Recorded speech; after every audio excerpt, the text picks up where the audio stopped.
الله بارگاه ته وړل دي.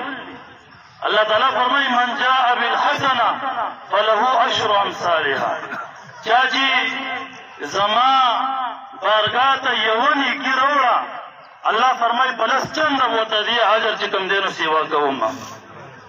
الله تعالی دا ونه فرمایي چې من فعل بالحسنه چې یو نیکي وکړه ځکه یو نیکي کول دي او یو دا نیکي محفوظ ساتل دي او د الله بارگاه ته وړل دي.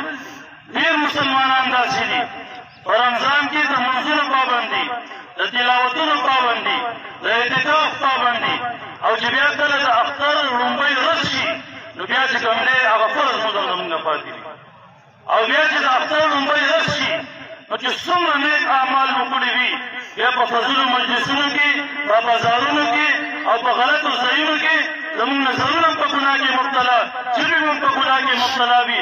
هغه څومره چې د رمضان روحانیت او برکات مو جمع کړی وي او په یو ورځ کې چې کوم دی نو زموږ راشي.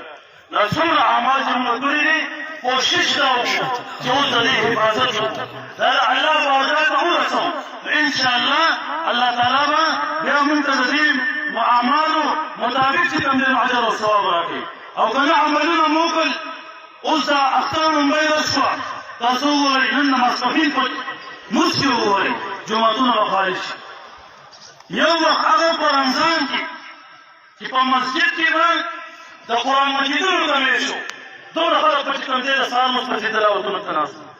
بیا یو وخت داسې راشي چې پوره کال تېر شي د الله د کتاب د قرآن ته څوک ګوري نه، پوره کال تېر شي او بیا دې مسجد ته چې کوم دی څوک راځي نه.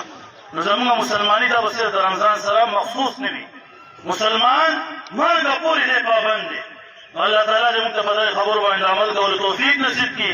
واخر دعوانا الحمد لله رب العالمین.